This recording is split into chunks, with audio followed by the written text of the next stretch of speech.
Подивіться на цю дівчину. Вона щойно зробила те, що не вдавалося жодній жінці в історії музичної індустрії Великобританії. Жодній.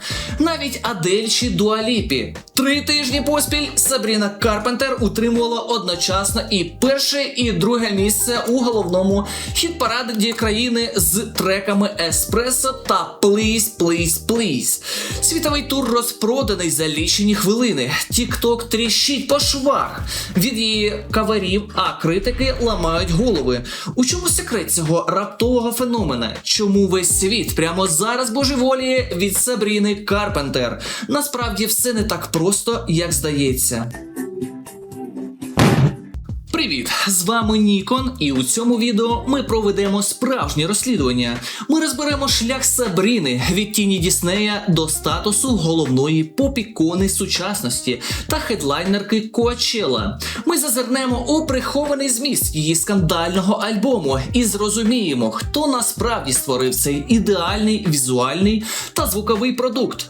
Повірте, там є що обговорювати. Тож вмощуйтесь зручніше, підписуйтесь на канал, якщо ще не тут, і погнали в історію. Багато хто думає, що Сабріна з'явилася ні звідки. Але ні, це шлях довжиною в 10 років важкої праці. Народилася наша зірочка 11 травня 99-го року в Пенсільванії. І, скажімо чесно, шансів не стати артисткою у неї майже не було. Сім'я була максимально творчою, мати Елізабет хоч і працювала мануальним терапевтом, в юності серйозно займалась вокалом і танцями. Батько Девід теж грав у рок-групі. У Сабріни є 3 старші сестри, і в такій атмосфері вона почала співати раніше, ніж говорити. Уже в 10 років вона викладала кавери на YouTube. І це помітили. Сабріна посіла 3-те місце в конкурсі Майлі Сайрус. І це відкрило їй двері. Куди ви думали? Звісно, на канал Disney. У 2014 році вона отримує роль у серіалі Girl Meets World. Awards are a scam. A girl like me never had a chance, Matthews, never had a chance. Здавалося б, ось воно, успішне життя. Але для Сабріни це стало і благословенням, і золотою кліткою. Вона випускала альбоми, співала правильні пісні, але світ бачив у ній лише чергову діснеївську ляльку. Їй катастрофічно бракувало власного ДНК. І ось тут настає 2021 рік. Рік, коли ім'я Сабріни Карпентер дізналися навіть ті, хто ніколи не чув її музику. Чому? Через брудний скандал. Любовний трикутник Олівія Родріго, Джошуа Басет і та сама білявка Сабріна. Трек Олівії «Driver's License» розірвала світ, і всі вирішили, що Сабріна розлучниця. На неї вилилася тонна хейту. Інша б зламалася, але Сабріна зробила те, що роблять справжні зірки. Вона перетворила біль на капітал. У 2022 році виходить альбом «Emails I Can't Send». Це була бомба. Вона вперше заговорила чесно, щиро, без цензури Діснея. Вона висміяла хейтерів, розповіла про свої страждання і показала свою вразливість. Світ нарешті почув справжню Сабріну. Треки «Nonsense» та «Feather» стали вірусними в TikTok. Не через маркетинг, а через те, що вони були живими та зухвалими. У чому ж полягає це саме ДНК Сабріни Карпентер, від якого всі зараз у такому захваті? Це ідеальний коктейль з 3 інгредієнтів. Сабріна та її команда створили образ ретро-пінап-ляльки 60-х з сучасним підтекстом.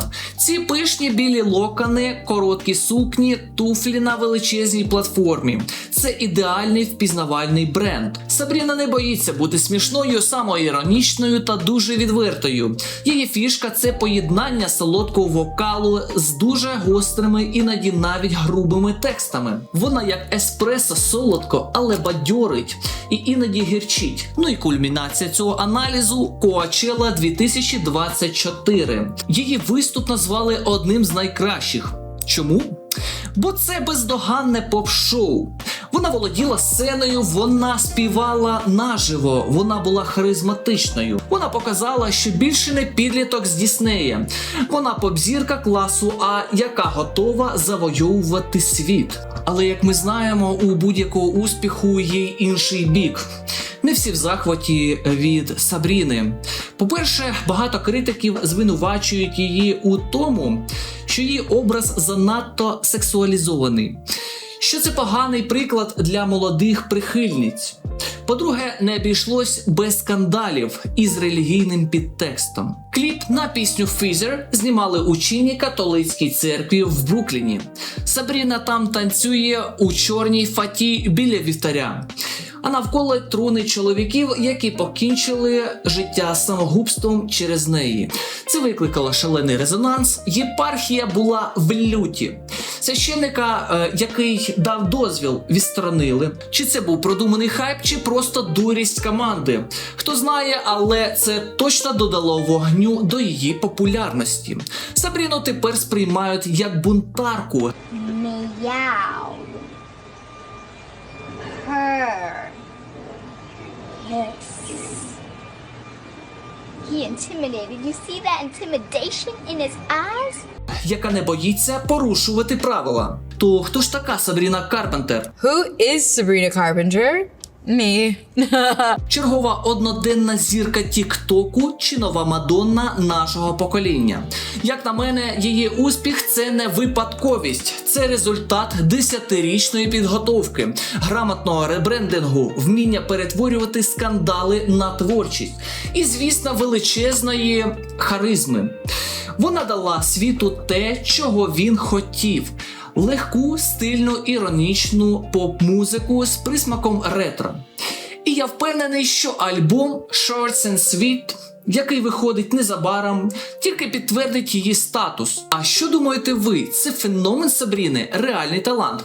Чи просто робота крутих маркетологів? Напишіть свою думку в коментарях. Не забувайте поставити лайк цьому відео, якщо воно було цікавим. І підписуйтесь на канал, щоб не пропустити нові розбори. До зустрічі у нових відео.